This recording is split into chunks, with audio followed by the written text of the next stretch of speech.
مومنو، تم پر روزے فرض کیے گئے ہیں جس طرح تم سے پہلے لوگوں پر فرض کیے گئے تھے،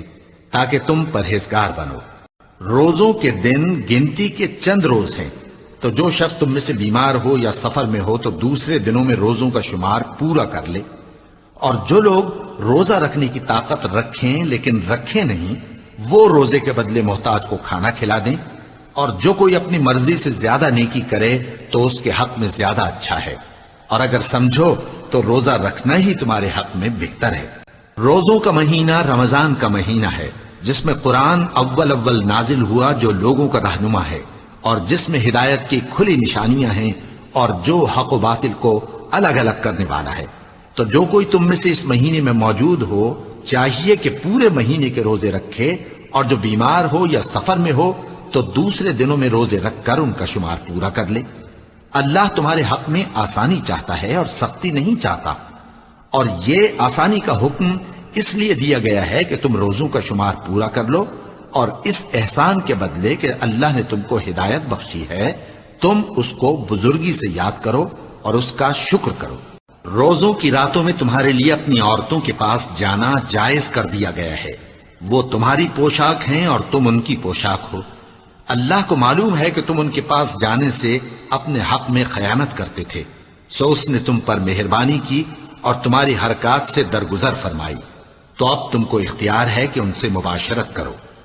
اور اللہ نے جو چیز تمہارے لیے لکھ رکھی ہے یعنی اولاد، اس کو اللہ سے طلب کرو اور کھاؤ اور پیو، یہاں تک کہ صبح کی سفید دھاری رات کی سیاہ دھاری سے الگ نظر آنے لگے، پھر روزہ رکھ کر رات تک پورا کرو۔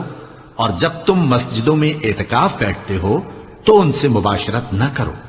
یہ اللہ کی حدیں ہیں، ان کے پاس نہ جانا۔ اسی طرح اللہ اپنی آیتیں لوگوں کے سمجھانے کے لیے کھول کھول کر بیان فرماتا ہے تاکہ وہ پرہیزگار بنے۔ اے پیغمبر، لوگ تم سے نئے چاند کے بارے میں دریافت کرتے ہیں کہ گھٹتا بڑھتا کیوں ہے۔ کہہ دو کہ وہ لوگوں کے کاموں کی میعادیں اور حج کے وقت معلوم ہونے کا ذریعہ ہے، اور نیکی اس بات میں نہیں کہ احرام کی حالت میں گھروں میں ان کے پچھواڑے کی طرف سے آؤ، بلکہ نیکوکار وہ ہے جو پرہیزگار ہو، اور گھروں میں ان کے دروازوں سے آیا کرو، اور اللہ سے ڈرتے رہو تاکہ کامیاب ہو جاؤ۔ ادب کا مہینہ ادب کے مہینے کے مقابل ہے، اور ادب کی چیزیں ایک دوسرے کا بدلہ ہیں۔ پس اگر کوئی تم پر زیادتی کرے تو جیسی زیادتی وہ تم پر کرے ویسی ہی تم اس پر کرو، اور اللہ سے ڈرتے رہو اور جان رکھو کہ اللہ ڈرنے والوں کے ساتھ ہے۔ اے پیغمبر، لوگ تم سے عزت والے مہینوں میں لڑائی کرنے کے بارے میں دریافت کرتے ہیں،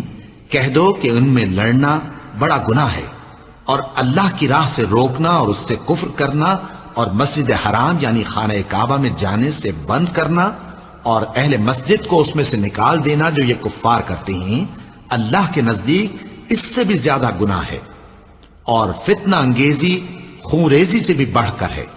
اور یہ لوگ ہمیشہ تم سے لڑتے رہیں گے، یہاں تک کہ اگر مقدور رکھیں تو تم کو تمہارے دین سے پھیر دیں۔ اور جو کوئی تم میں سے اپنے دین سے پھر کر کافر ہو جائے گا اور کافر ہی مرے گا تو ایسے لوگوں کے اعمال دنیا اور آخرت دونوں میں برباد ہو جائیں گے، اور یہی لوگ دوزخ میں جانے والے ہیں جس میں ہمیشہ رہیں گے۔